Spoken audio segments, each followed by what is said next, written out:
Hai, namaku Jared. Di musim panas yang lalu, sesuatu yang buruk terjadi padaku. Dan jujur saja, aku merasa beruntung masih bisa hidup hari ini. Sungguh gila bagaimana pengalaman menyerempet bahaya berdampak pada seseorang. Sekarang, aku tak lagi menganggap enteng segala sesuatu. Hidup itu sangat berharga. Aku ikut ke camp musim panas setiap tahun selama yang aku ingat. Orang tuaku keduanya dokter dan jadwal mereka sangat sibuk. Jadi, mereka selalu bersyukur kalau aku punya tempat sebagai tujuan liburan musim panas. Karena mereka kerja terus, artinya mereka nggak bisa nganterku ke sana. Jadi, aku selalu naik bus camp musim panas. Tapi tahun lalu aku melewatkannya. Itu seperti salah satu seri kejadian malang di pagi hari. Aku tertidur melewatkan alarm. Lalu kucing kami milih muntah di sneakers baruku. Lalu puncaknya aku ketinggalan bus. Jadi ya, bukan awal yang hebat untuk memulai liburan musim panas. Aku tahu ortuku akan sangat marah jika kutelepon. Jadi, kuputuskan untuk melakukan sesuatu yang belum pernah kulakukan. Aku memutuskan untuk menumpang. Aku sudah lihat hal itu dilakukan di film, dan kelihatannya cukup keren. Waktu itu, usiaku 16 tahun. Jadi, kupikir oke untuk mencoba ini. Dan siapa yang tahu siapa yang kutemukan di jalan? Aku nggak yakin akan ada yang mau berhenti untukku, jujur saja. Aku menunggu di pinggiran kota lama sekali, seperti seabad rasanya. Setiap mobil yang ada hanya berlalu. Tak ada satupun yang mengurangi kecepatannya. Aku mengacungkan jempolku sampai akhirnya aku menyerah. 1 jam berlalu dan matahari sedang tenggelam. Aku duduk di pinggir jalan dan mengeluarkan HP-ku. Aku harus menelpon ayahku. Saat ku tekan tombol panggil, sebuah mobil sport mewah berhenti dalam jarak 1 inci dari kakiku. Jackpot! Seorang pria muda memakai topi baseball, mengeluarkan kepala dari mobilnya dan berkata, "Mau kemana, kawan?" Aku sedang beruntung. Aku melompat masuk dan beneran ngerasa jadi anak paling keren di kota. Disitulah aku, ngebut di sepanjang jalan dalam sebuah mobil mewah. Saat sampai di camp, aku menceritakan teman-temanku tentang hal ini. Ya ampun, aku jadi bahan omongan di camp. Perjalanannya 3 jam. Tetapi pengemudinya yang bernama Callum meyakinkanku itu nggak masalah baginya. Lagian, dia menuju ke arah yang sama kok. Kami mulai ngobrol soal olahraga dan mobil. Aku coba bertanya kepadanya beberapa pertanyaan pribadi, seperti apa pekerjaannya dan dari mana asalnya. Tapi dia selalu mengubah topik.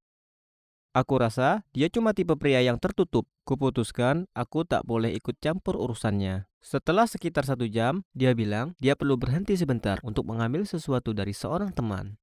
Dia memintaku untuk menunggu di mobil dan kulakukan, tapi aku merasa sedikit curiga. Maksudku, saat dia kembali ke mobil, dia tidak membawa apapun. Dia berhenti lagi untuk ke toilet, dan kali ini aku mengikutinya. Tapi kemudian, dia lama sekali keluarnya. Sudah larut malam saat kami berhenti yang ketiga kalinya, dan kali ini dia pergi hampir 1 jam penuh.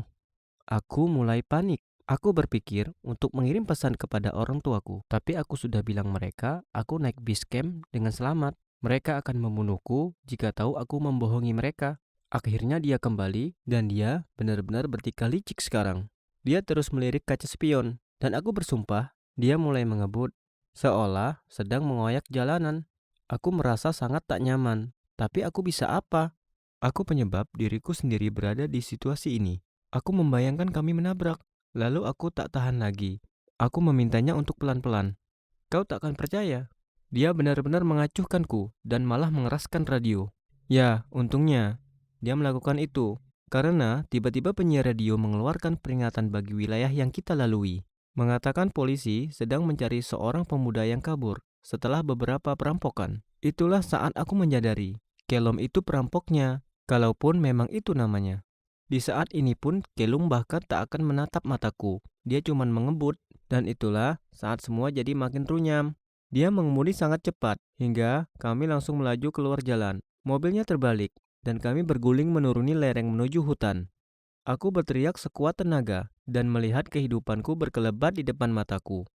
Bagaimana bisa aku begitu bodoh? Mobil akhirnya berhenti, dan aku bersyukur pada Tuhan karena aku sudah memakai sabuk pengamanku. Mobilnya hancur, tapi selain beberapa luka memar di lengan, aku sepertinya baik-baik saja. Aku melihat Kelum dan hendak bertanya apakah dia baik-baik saja.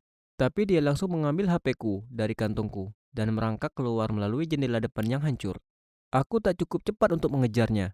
Aku terus meneriakkan namanya, berharap dia hanya pergi untuk minta bantuan. Tapi aku tahu dia kemungkinan telah mencuri HP-ku agar aku tidak menelepon polisi. Aku nggak apa-apa dan benar-benar terjebak. Bagaimana jika ini adalah mobil curian dan sekarang polisi mengira aku adalah perampoknya?